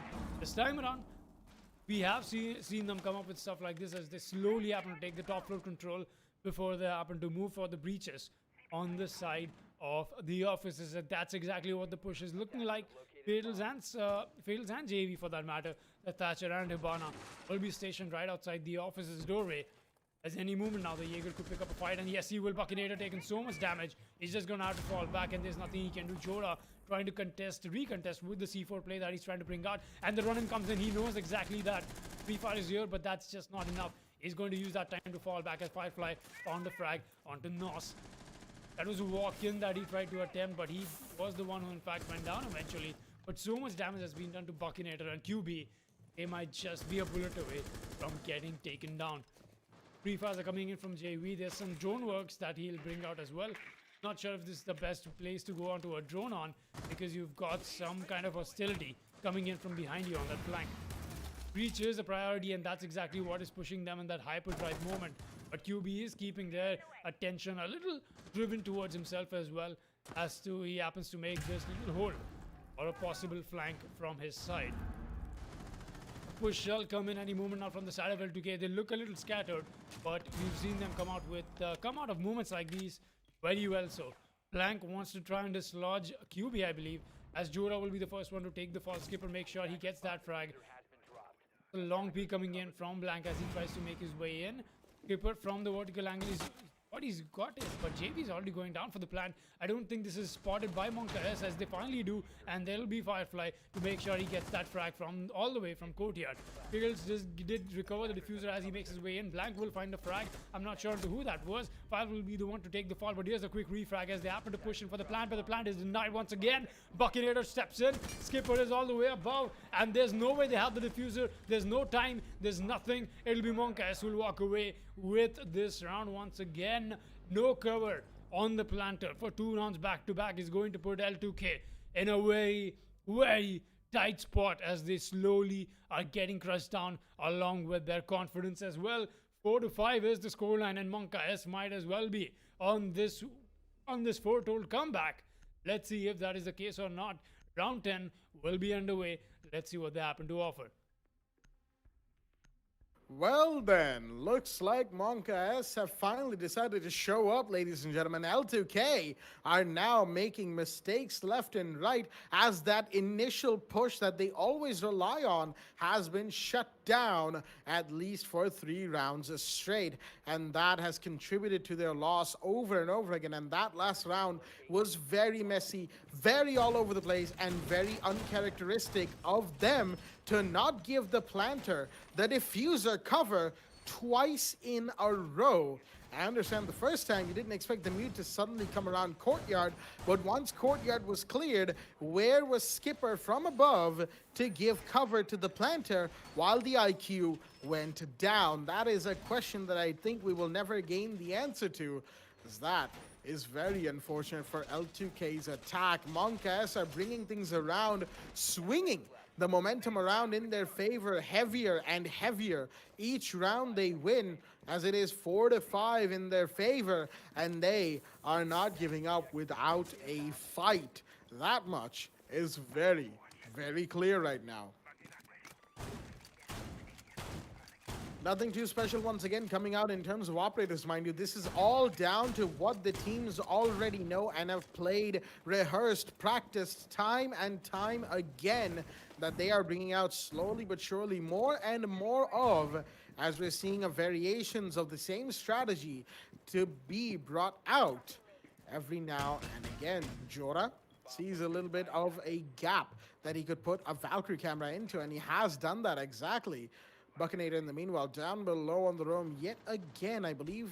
No, that window isn't broken. That's just the desk lamp making a shade that made it look like that window in the hallway, excuse me, was open for a jump. L2K, once again, they've done this before, they'll do it again. They will take their sweet time, claymoring off important flank points and jump outs and getting their drone works initiated to try and find where these defenders are. This team has not quite been able to fire off just as much as they would like to. in these last few rounds. They haven't been popping off per se. Monka S have been, and that has been a little bit of a bummer for L2K, at least for now.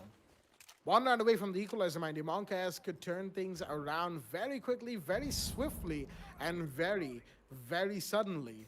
As we're just waiting to see what they have to bring out. That is L2K on the attack. Right now, hard breach on the main couch's wall of sight.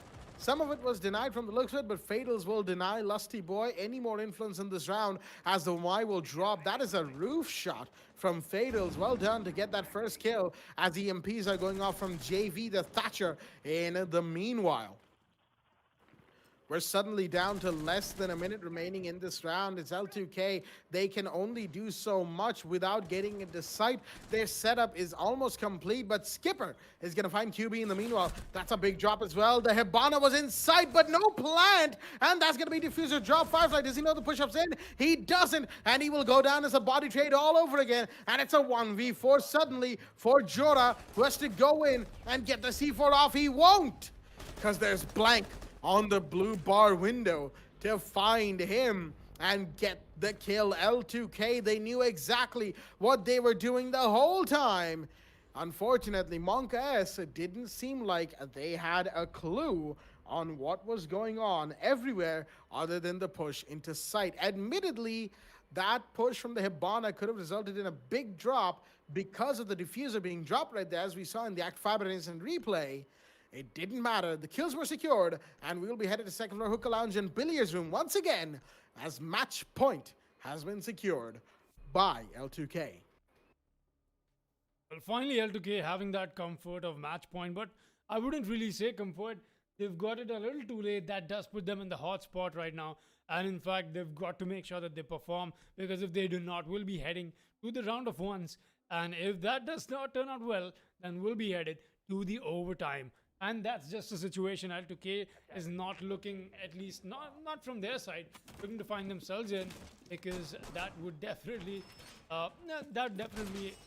decrease the chances of them winning. Very obviously so. That out of the way, got a good setup coming in from the side of the defense once again. Fakinator has brought out the Valkyrie. Jora will be playing the Jaeger this time around. And we still do have QB running the Vigil. That's good stuff. Lusty Boy has brought out the Vamai as well, while Firefly is making sure that the mute comes into play from the side of the defense. Setup looking very convenient as to how Monkas has been performing so far, except for the last round.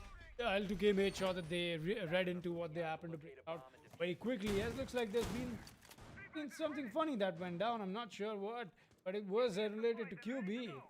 As Blank happens to say, Vigil, no. Possibly a drone. Mercy for his drone is what he was requesting. But we know QB does not show mercy on people, at least in the game. Why would he show that on the drones? That out of the way. I meant in the game, Blackjack, don't smile. But that out of the way, will be headed into this little quick take from the side of the attackers. They've got the drone works being put into place as well. And so much more that they'll be making sure that, towards the end of the round, it helps them turn that into a conversion. Vigil making life all the while more difficult for the attackers to spot which one of these is exhibiting a peak from QB, as it's definitely a maze that they happen to come out with. But they've got the drones just to pinpoint his exact location, 3 of them, out of which 2 will be taken care of, and the third as well. No pre-fires are coming in, and that suggests QB to just make sure that he falls back. White window repel is in, and there's the push from the skylight rooftop as well. So much on this one person, and I only know exactly why you want to do that. Dislodging QB was a very good decision from L2K. Does put them up in a very better position and control as to how they'll be doing stuff. Is you've taken care of QB, and Blank takes care of QB for the round for that matter. And quick kill comes in from the NOS as well. It'll be Firefly who will take the fall. Fakinator trying to find this refrag on the Blank, but now his position's been given away. The pre-fire does not connect. The IQ will win somehow. No, that was in fact the IQ winning. That's right, Blank Bechari won that fight. It's all on the Lusty Boy and Jura. Watching this angle, he'll find a frag. Does he find two? Yes, he will. That's a double kill for Jura to take. A very clean double kill for him to come down from. Lusty Boy flashed out of his mind. He's trying to find a frag or two, but Jura has moved all the way on the side of the luggages. This might as well be the play that he needs to make. This might be the quad kill coming in from him. Is that so or not? Yes, it is. At least a triple kill. And now the drone work came in a little too late. Jura very happy with that kill. They're happy to bring out. Lusty Boy gets another, and a turn of events has put Blank in a 1v2, which will make into a 1v1. 30 seconds left, and he's got to make the push happen. Lusty Boy has pushed back all the way on the side of luggage, and Blank, that's the exact time window for him to try and attempt the plan. He's going for this on the side of billiards. He might just cut this awfully close. It's all the one side of Hookah, in fact. And now gets a post-plan situation in a 1v1 on match point for L2K, and all eyes on Blank to get this clutch in. Lusty Boy swinging and turning around. The pre-fire came in right above his head. He knows exactly that. The bullet trace almost connecting but missing from so long. There's so many shots exchanged between both these players. The push comes in from the IQ. She's a little too quick for his understanding, but Lusty Boy tries and twists and turn around, and he wins that fight. He gets it right in time, and that'll be his fight to win. Monka S stay alive and kicking in this match. They'll not be going down, at least not yet, from what we just got to see. We'll be heading to the round of ones as round 11 goes to this team from an amazing clutch coming in from Lusty Boy on that Wamai. Good stuff and good patience. Blank just left out too much in the open. Not something you want to find yourselves in with the pistol in hand. A good attempt indeed from him, but it was all to nothing. We'll be headed to the round of ones as L2K do sit on match point, but we are also the same distance away from taking this match to overtime. Let's see what this round happens to unfold as we proceed ahead onto the kitchen and service entrance. That entire round came down to one decision and one decision only for Blank, and that was to fall back and reload similar to the Wamai, or to push up with the pistol. Unfortunately, he chose wrong, and his team suffered for it. They could have ended it right there, finished it off, but unfortunately, we will continue with yet another round of Rainbow Six Siege, as L2K still sit on match point, but it's one more round to go for Monka S. Just like Foxy described, it's the round of ones. And it is all coming down to this last few minutes. I say last few minutes with a lot of trepidation in my voice, ladies and gentlemen, because things can change in the turn of a heartbeat, just like we saw in that previous round. Jora, that entire round, that entire late game play could have been saved had Jora been taken out early, had they been watching for him, had they just droned him out ahead of time and gone into sight ADSing, knowing that he would go hyper aggressive right then and right there. Unfortunately, L2K did not where they needed to drone. They didn't. They messed up. And now they have to play one more round. And each round they play, Monka S just seems to get stronger and stronger. But I do have to question, is the Ella pick from a QB truly something that they needed in this situation? Ella is definitely a powerful operator in her own right with those concussive Gershmots. But no, Blank will make sure that she does not influence the round anymore. QB goes down again, and that's unfortunate for Monka S. Losing QB early has put them in many a difficult spot, and it has been more to the credit of the rest of the team that they've been able to pick up in his stead for this game. L2K, early man advantage. They have to avoid getting refragged onto right here, or even worse, losing multiple bodies, and they'll be taking extra care with that as Z4 is going to come out any second now. But it hasn't been detonated. No, it will be, but it's not going to do any damage at all. Fatals, in the meanwhile, is going to be concussed for a little bit, and he's going to have to recover from those effects quickly as we're slowly approaching the minute 30 mark. Flashbangs are coming off from L2K vertically to burn out ADS or to flush out any defender. But Firefly with the C4, he's going to drop the diffuser again. That's the same spot as he did 2 rounds ago. At this time, it's only 1 kill, mind you, and he's got to worry about so much more. But the diffuser will be recovered from right under his nose, unfortunately for him, and he is none the wiser about that recovery.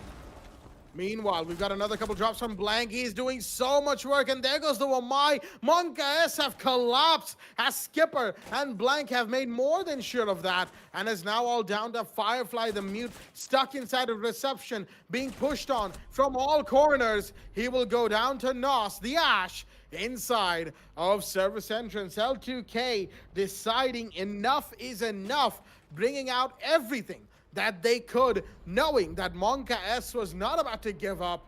They will finally take Coastline 7-5 to finish off the match. Ladies and gentlemen, what a match indeed that we had today, going into the second half, the Monka S marathon, as they take one game and concede the other. 16-15 to Blank and Nos. You don't get to see that every day, that is for sure. But what a close game indeed, once again denying me the opportunity to do that ever so used to shout that I'm doing. But we were more than ready to rumble, let me tell you that much, as that match could have really just gone anywhere at that point. It did not go overtime. It was finished off right then, right there. L2K are going to be your victors here on Coastline, 7-5.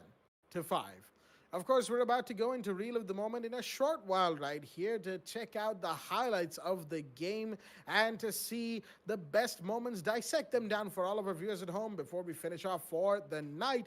And I believe relive will be live in a quick second right here, just making sure everything is set up nice and properly. And there we go. It is live indeed. And Foxy, take us through them, please. Well, quite the match. L2K definitely turned out to be very aggressive at the beginning itself. They took the control of the situation right off the bat. They knew exactly what's up, but we did get to see some retaliation come down from S, and that's just the tip of the iceberg about how they happen to approach it. Even with the role swap coming in, QB getting shut down every single time that they tried to put him on a position to try and find 4 frags and whatnot. Just not the case. QB was a little too oblivious coming down to this round. Honestly, with the peaks that he tried to make, it was just very self-destructive, honestly. There was no consequence calculation to it. That's what it made me feel like.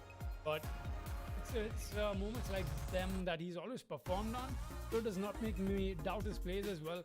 But it does come down to the fact that they've been really good with what they do, and by they I mean L2K, as to what they brought out in this match. On Coastline, it does come down to a very frag heavy defender rather attacker favored meta. We did get to see best of both sides, and hey, it's definitely an amazing match that we got to enjoy, that's for sure. There were so many roller coasters, as we happened to promise, and look at those clutch from JV for that matter.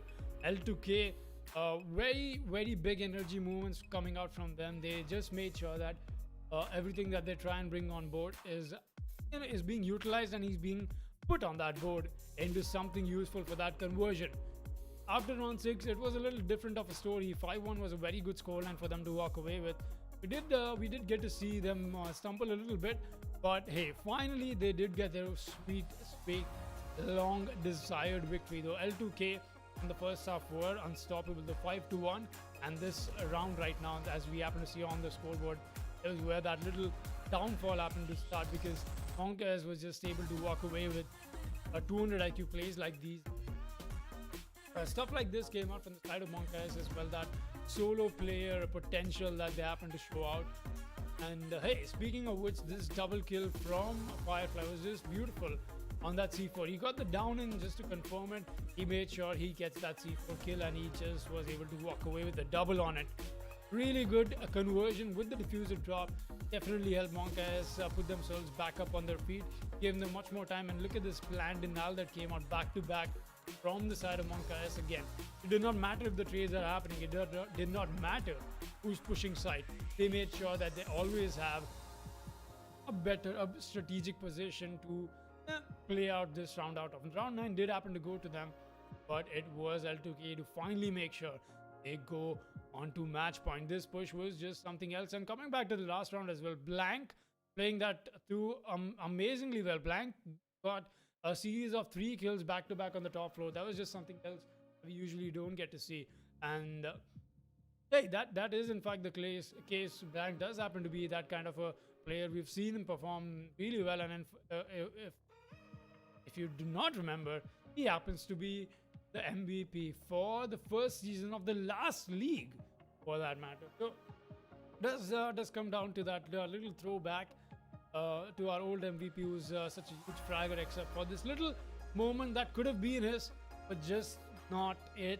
He made sure that he made up for this mistake and the clutch that he could not make happen in the next round with that amazing 4K or a 3K that I think he happened to make in. But hey, it was just the blank show, at least in this round. Coming back to it, that put aside any closing thoughts from your side, Blackjack, as we happen to conclude today's match schedule. Well, for one, there's nothing short of praise from my end, Foxy, for both of these matches that we have had. For both of these teams in the last game, MonkOS and L2K, a great showing right before the majors, of course, a very, very big time in all of the teams involved. L2K, MonkOS, Mercenaries, and Union Gaming. We here at the Esports Club wish you the best of luck as we head into the majors week. But, of course, all of that out of the way, it's been a great day of games, ladies and gentlemen. So let's have an overview of what we had earlier today from all of our matches. Starting off with Union Gaming versus East Samurai Esports. Union Gaming started off fairly strong, had a bit of a back and forth with ESM, but managed to deny them all the way down at round 12, winning Clubhouse 7-5. Then we went off to Demon's Force versus Red Vipers, a match that really just was so one-sided. We weren't expecting it. The polar opposite of the previous game, winning 7-1 in Coastline over Red Viper. Speaking of one-sided games, MonkOS started off their double match night by winning comprehensively over ESM 7-2 on the map of Villa. But then it wasn't to be. That winning train could not be continued as they just lost 7-5 to L2K on Coastline. With all of that being said, ladies and gentlemen, we do deeply appreciate all of our viewers for tuning in and all of our players for playing the matches. As another reminder to all of our viewers that Season 3 qualifiers are in fact live. And as a solo player or as a team, you can head on over to the Esports Club via the link down in the description below and get yourselves registered. And who knows, you might be even in the stream matches for Season 3 qualifiers or even in Division 3. We'll see you there, as Season 3 is still a long ways away, as we'll be closing out the matches and the stream here for tonight, ladies and gentlemen. Stay tuned for more Rainbow Six Siege action coming your way soon, and we will be, like I said, closing it out here. Stay tuned, and good night.